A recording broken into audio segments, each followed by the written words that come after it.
I'm sailing away out of the open doors where the birds at sea. Oh my god, abandoned ship! See you later, Stealthos. The captain always goes down with the ship. Haha. Hi guys, welcome, Scatlink here, and we are off. It's for more of Legend of Zelda Ocarina of Time. It's been a while, as you already know if you follow through with my Final Fantasy VI. But if not, I'll tell you anyway. Pokemon MMO and stuff, you know, and break after final Wi-Fi matches ending and all that. Anyway, in this episode, we are going to finish off this dungeon and then head straight to the Gerudo training ground. Because we'll be fully equipped. Well, we are already fully equipped, and we could have went out the dungeon and do it now, but because we've got one last thing to do in this dungeon, I might as well do it now. So, let's go get our bow ready and shoot those bombs, because we need to make a bridge. So after you shoot those bombs, it'll break the pillar collapses down, and the beak gets plunged into the ground, making a bridge. There we go. If the game would just load, because it's kind of weird now the camera does that. Get out my hookshot. I actually want my Ocarina out for this. I do not need my hookshot actually, so screw that idea. Walking over here. There's a... As you can see, it's kind of broken. If you need any hearts or fairies, then be sure to use the Song of Time to make a Song of Time block appear here to climb up, and then play the Scarecrow song and hookshot up to there, where there should be a pot containing a fairy. And if not, there should be a fairy in this pot here as well. Nope. Okay, it is definitely up there then. So make sure you're stocked high with magic and health, because this boss is a doozy when you're doing the free heart run. It's kind of one of the bosses I have the most trouble on. And oh my god, ominous room. Well, funnily enough, even though that you can see the walls a little, it creates the illusion that it's an empty black room. But the 3DS version kind of ruins that by actually putting walls in this room. But hey, use the lens of truth to see these Tetris blocks that you gotta make your way through. I wouldn't rush through this area just in case if you mess up, because that'll be bad. Like that, that was close. There we go, make it across, open the door, and there we go. Like I said in the last episode, I could have got the boss in, but because we were coming up to 25 minutes, I didn't want to make the episode too long, because I've been trying to avoid doing that. There are no extra treasure chests here, so don't worry about that. We just want to drop on down. And make sure you have your hover boots equipped for this, because, well, it's kind of obvious, really. You get them in this dungeon, you want to use them. They're not required, and when you're doing the boss replay mode on the 3DS version, you don't get the hover boots to help you here, but they do allow you to shoot while you're bouncing up and down, because when you bounce you go into your like drop pose and you can't use items, but when you get knocked in the air you have that hover feature. And yes, this demon of the dark is the Phantom Shadow Beast, Bongo Bongo, and you need to shoot him, but you also need to have your Lens of Truth always equipped. What you need to do is pull an Andros on him and shoot his hands. Oh god. I hate it when it goes in that kind of camera angle. Target his eye, load up an arrow, when he comes pounding through you, hit him, jump for him. Oh god's sake, this is what I hate the most. You serious? That's one thing that the Iron Boots can mess you... Iron Boots? Hover Boots can mess you up on. And no, the Iron Boots will not stop you from getting bounced up and down when he bashes this stage of a drum. Okay, I got this time. When he's stunned, you can actually take off the Lens of Truth and start spinning, but he is invisible until you hit him in the eye. As you can see, he's kind of invisible right here. You target him. Hit him, he comes visible. Then I want to take off the Lens of Truth and start spinning for massive damage. That's kind of the tactic here. You want to take him out as quickly as possible because he can be a dick. Oh god, don't facepalm me. Thank you. I'll give you spam. In the form of an arrow in your eye. I used to be a demonic creature like you. Yeah. You know what? You know what I should do to add to this? Let me dress up in blue, because that's the only other colour that we have other than white. And guess what? With these arrows and I'm fighting a demon, I am a Quincy defeating a Hollow. For those people who watch Bleach, you know what I'm talking about. That's what I get for showing off, I guess. Let go of me! Well, okay, he'll chuck you into the ooze, where you want to untarget and quickly get out here, because even the iron boots... I keep saying iron boots. Hover boots will not save you from the acid. Or the demonic sea, whatever you want to call it. I feel like someone's calling me, but I'm not going to see until after I've beaten this thing. Take off the lens of truth. Stab him in the eye! Put it back on. Shooting the... Come on! There we go. Boom! Bring it around town. Snipe in the eye. Okay, that was not it. That was it. And you're done! I am a Soul Reaper!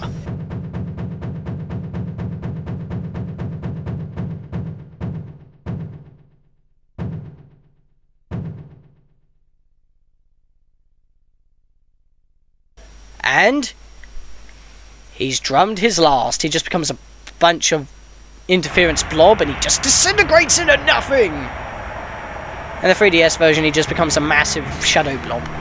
Wow, that looks weird. All that interference. Crazy. There's magic over there, but I don't really need that right now. I'm hoping that there's some arrows left around here because I could use them. I'll grab the heart container in a second because that's our last one of the entire game! Don't you dare go on me, arrows. Thank you. That wasn't a waste of time. Heading my way back really slowly. And... full health. We have maxed out our heart container count, guys. And not only that, we've beaten the final temple of the game. Except for the Gerudo training grounds, but that's like a separate dungeon entirely. For now, to the Chamber of Sages! Away!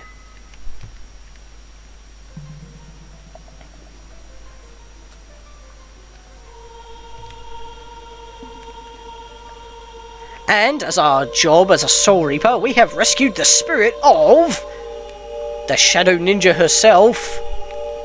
Yorichi, I mean, Impa. Yes, of course, Impa. The boy with the noble Zelda Ocarina. As I expected, you have come. I am Impa, one of the Sheikah. I am Princess Zelda's caretaker, and I'm also the sage who guards the Shadow Temple. Wait, did you know this the whole time?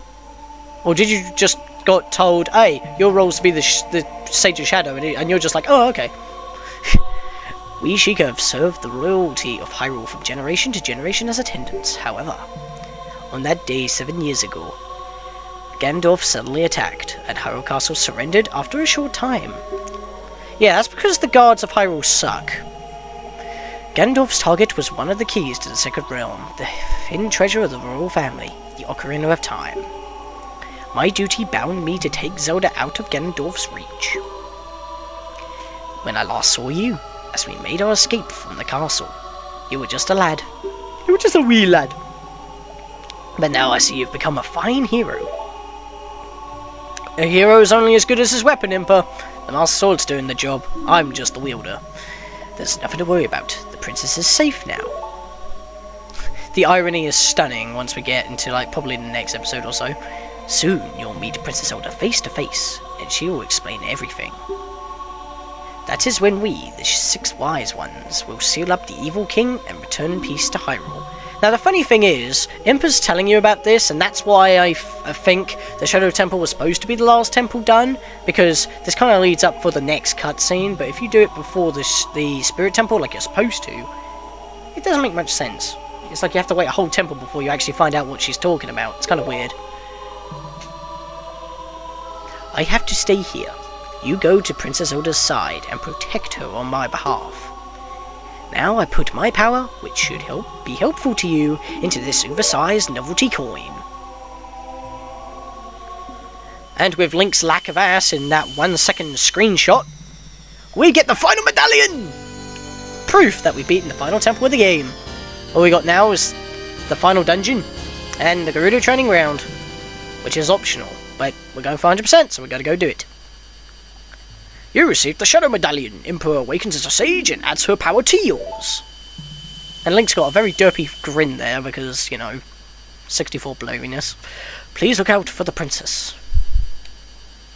Now, once you have gained all 6 medallions, this cutscene happens after your talk with the latest sage, Scatlink, the hero. Finally, all of us, the 6 sages, have been awakened. The time for the final showdown with the King of Evil has come. Before that, though, you should meet the one who is waiting for you. The one who is waiting for you at the Temple of Time. Ahoy!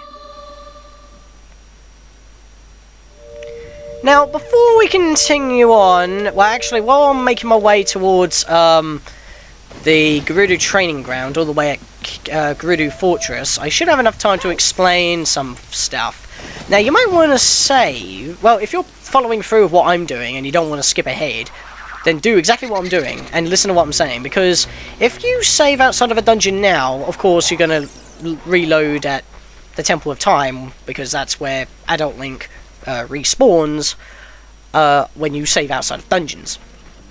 That's basically where you start. But that's where the next cutscene is, and you'll automatically activate the cutscene as soon as you load up your file. The same goes for if you either walk into the Temple of Time yourself, the cutscene will activate then. I'm showing like little clips on screen that I'm going to be recording after this recording just to show that off.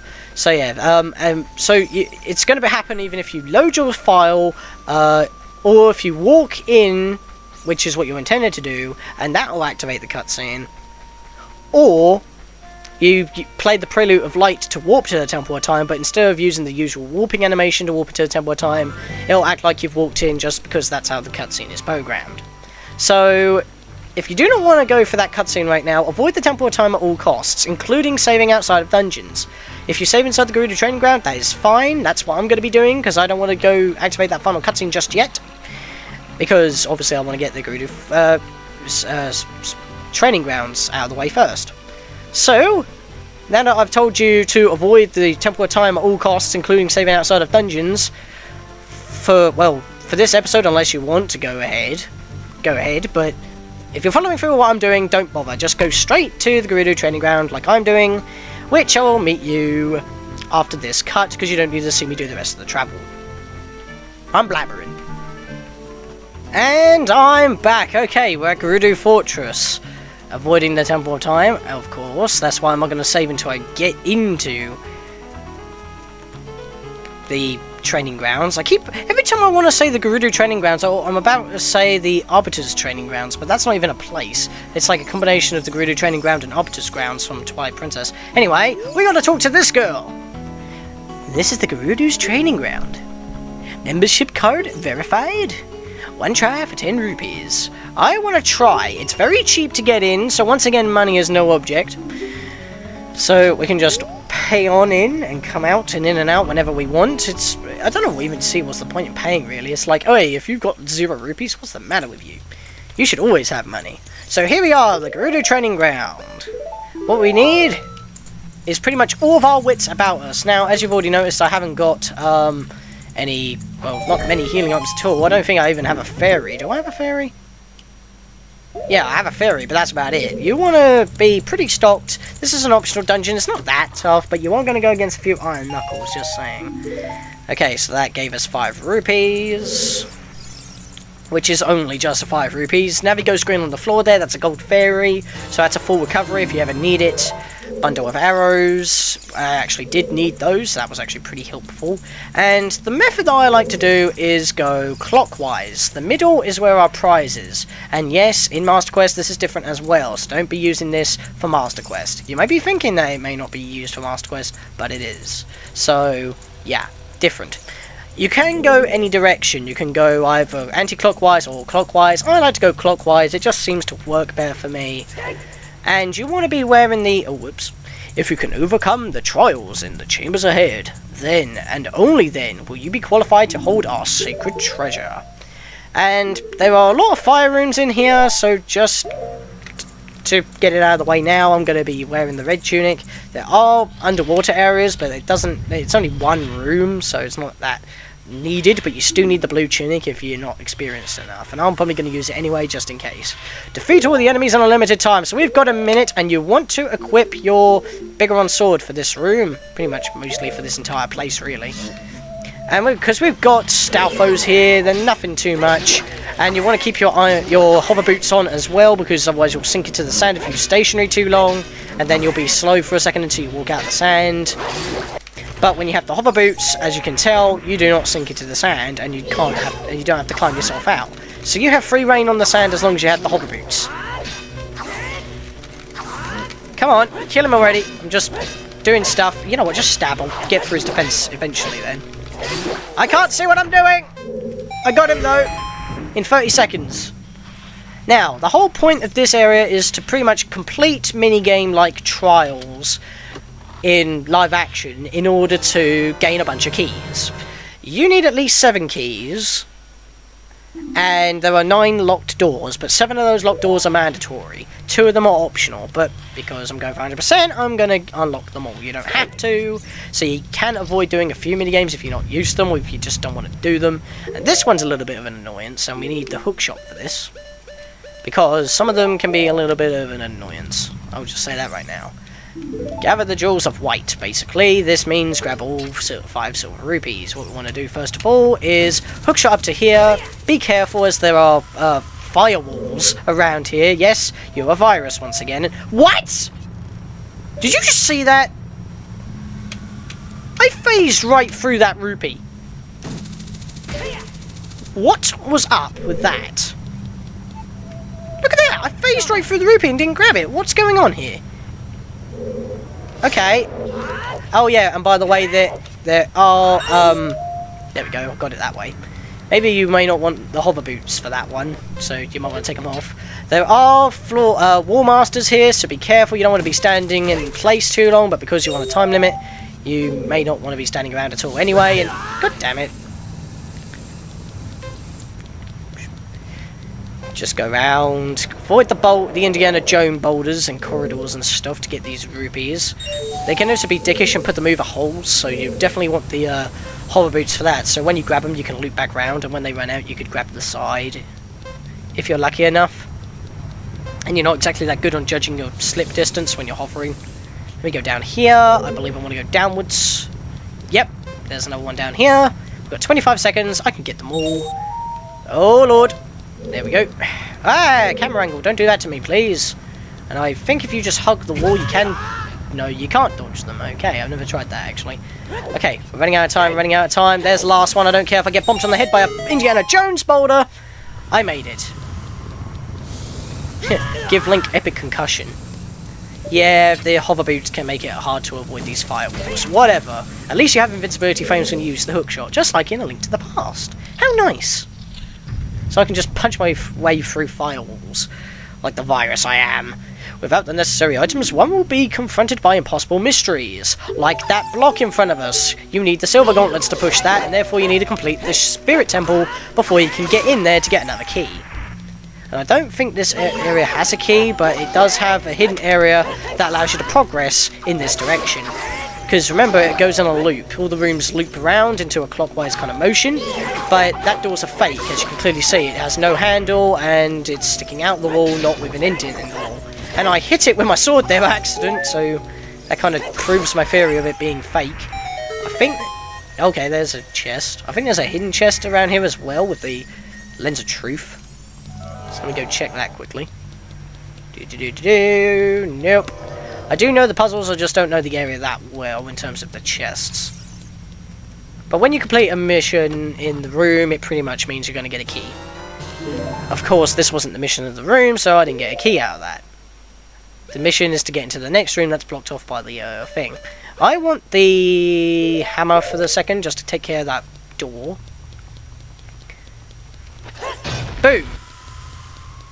And now, if we use the lens of truth, you can see there's an alcove up there that you have to reach with the hookshot, and that's actually the way forward, but we don't want to go that way just yet. One with silver hands shall move a giant block!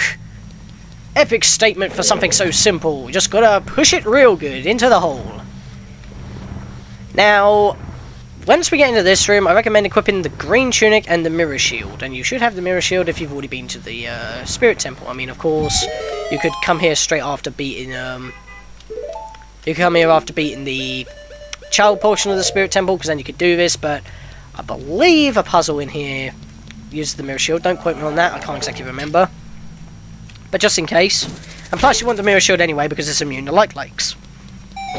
Hit the switch. Opens the door behind the block that we just opened. That's the door, that's not the way I want to go. Jump through, da-da-da. Rolling. Filling up the empty silence while walking through rooms. And we're surrounded by light likes, but we can't get affected because we're using green tunic mirror shield combo. Are you serious? Did you hear that? Oh! Yeah, spit me out. You can't eat shit. And all this useless money is in here. If you are low on money, come into this room. For God's sake. Because I believe that chest on that little pedestal up there is 200 rupees. And these things give about 40 rupees to 80 rupees a kill. And would you please die? Are you kidding me? How many times do I have to hit your invincible hitbox before you die? I mean, that was him with his invincibility box. Because the tip of him is like invincible. See? Your sword just bounces right off. Get him! Get him! Oh my god! I don't know why, but because these things are in pits, it's really hard to hit them. No, untarget, just stab him. There we go. Get him in the underbelly. God's sake. Whoa, look at me, I'm standing on an invisible chest. And that is the one you actually need. One of them's invisible, and I don't know how much it gives you. I think it's just a blue rupee or a arrow chest, because they give you quite a lot of arrow chests in this place. No, that was the key. The invisible one was the key, because he didn't really give us a mission in this room. This one that we kill all the enemies for is the 200 rupees, okay. So, is this the arrow one then? Oh, I forgot about this one as well. Jesus Christ, what's the matter with me? I come back after all this time and I can't remember what's in chests. But then again, like I said, I don't pay attention to the small chest contents that much. I just open them. Because most of the time when you get the stuff in these small chests, you don't need them anyway. And when you do need them, it doesn't matter. Just hack some bushes. Oh, that was a fake! Excuse me! Oh well, not a big deal. Now, I actually do need the fire tunic for the next room, because it's got lava in it. I don't know if it gives you a timer or not, but just to be sure. Because I always have the fire tunic on while playing the game at this stage anyway. Once I get the fire tunic, I always wear it. It's like the old classical Zelda games. You know, when you get the with the red tunic even, that's pretty much your best armor, so you always have it equipped. Ah, this room. You want to not go down just yet. You want to walk all the way over here and play the Scarecrow song. Because then that will summon Pierre on this ledge so you can easily get back up. Because there is no hook-shottable target around here, as you can tell. So if you want to get back up here, you're going to have to actually jump in the instant kill lava to respawn. And once you land down there, that circular platform is going to move, as you can tell already. I didn't actually land on it at that point. And you have to blind the eyes of the statue. What we need for this is arrows. Well, there's arrows, there is a bow. And when there's bow, there's eyes to shoot. So you got to shoot them right in the iris. They'll make a boss hit noise, which is kind of weird. But you just got to get all four of them in the eye. Pretty simple. It's actually a very easy thing here. This is the Gerudo training grounds. This is supposed to be like an optional dungeon to test your skills. And yet, the Gerudo archery is harder than this. I mean, look at that. I didn't miss a single shot. I opened the door and I also got a chest. I didn't miss a single shot. Are you serious? Anyway. No, you cannot land. You cannot grab the side of this ledge because if you touch the lava, you are screwed. I've had it many a time for me. So, there's the key. I need to switch back to the hookshot. I'm item switching again, but such is the thing when you're in the desert. It's kind of the thing you have to do. It's kind of their motif, really. Aha! I think it was just in my reach because the red dot wasn't showing. Now, you see that room that's blocked off here? That's kind of a doozy room that we'll get in later, so just leave it for now. You can't get in there yet. But we are directly above the room where we need to actually get to. And there's another key. I think if we look down, we actually are right... Yes, that chest right there, that is our target. That is our target. But I think we'll complete the rest of this area in the next episode. because we've pretty much effectively cleared half of this area out already. We've already done half a loop round. So in the next episode, we will complete this area, the Gerudo training ground, and we will also go to the Temple of Time and see what Rauru has to talk to us about there. See you guys next time!